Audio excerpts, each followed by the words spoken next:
Welcome to the Resource Nexus podcast. As always, you can check out the full article along with stats and opinions at theresourcenexus.com. All right, folks, let's talk about Doug Gottlieb and his recent public crash out over KenPom. And make no mistake, this didn't come out of nowhere. It wasn't just about Green Bay's ranking or by games or injuries or any of that context. No, this has been simmering for a while, and if you're looking for the spark, you don't have to look much further than something Ken Pomeroy wrote a little over a year ago. I readily acknowledge the goofball that is Gottlieb. That wasn't a tweet. It wasn't a hot take. That was the opening line of a long-measured article that actually defended Gottlieb's first season as a head coach, while also cataloging, in brutally factual terms, why Gottlieb has always been a lightning rod. Two-time transfer who criticized transfers, opponent of player pay, despite past credit card issue, a constant critic of the current generation, a media personality coaching a Division I program while hosting a national radio show, knowing full well he'd criticize anyone else doing the same thing.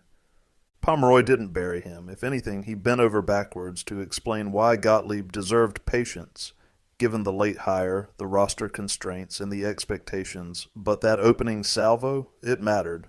Gottlieb probably noticed it, and it's hard to believe it didn't land on an already crowded mental bulletin board. Fast forward to now, and Gottlieb isn't defending his program anymore. He's attacking the system that evaluates it.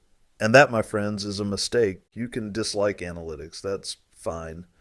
Plenty of coaches do, but you can't ignore them, especially as a struggling low-major coach. You simply cannot go on and call one of the most widely accepted evaluation models in college basketball bulls and expect it to help you in any meaningful way.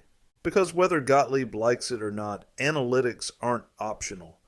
Even at a place like Green Bay, if Green Bay ever wants an NIT bid, a better NCAA seed, or to avoid the dreaded 16-seed play-in game as an auto bid, they're going to need a usable net profile. And yes, that basically mirrors KenPom's system. You need to rank at a certain level in both. In 2026, that means roughly top 150 just to even get into NIT consideration.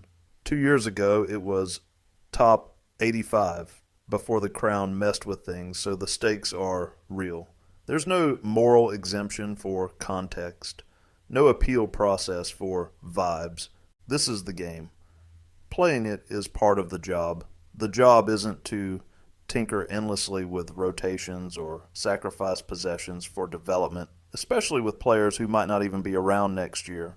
The job is to win games cleanly and efficiently. And for the record, KenPom doesn't reward running up the score. Margin of victory is capped. Winning by 20 or 40 points, it barely matters. You can't game the system that way. But sloppy play, poor shot selection, experimental lineups that hurt efficiency, the numbers will see it. Every team deals with injuries, short rotations, and roster turnover. The analytics don't ignore that. They record outcomes. Now, Gottlieb's favorite excuse, by games, doesn't hold water. He claims other teams inflate their numbers with bye games, but that misunderstands the whole point of KenPom and NET.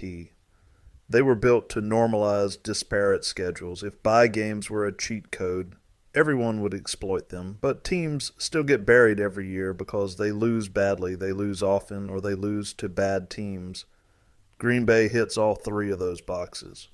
So you're not faking anything by scheduling bye games.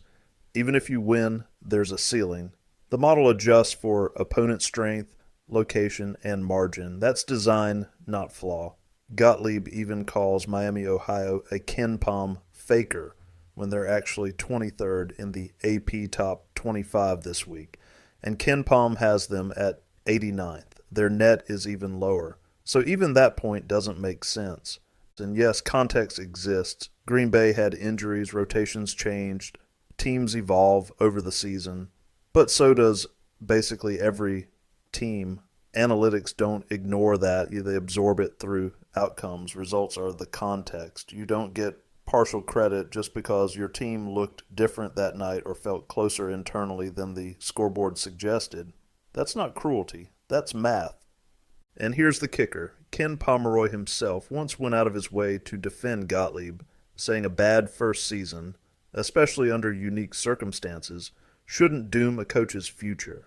That olive branch, apparently forgotten. Instead, Gottlieb fights the messenger, attacks the measurement, and frames himself as a victim of analytics. But the people who seed tournaments, award bids, and evaluate programs, they're not turning off Net or KenPom because Gottlieb is mad.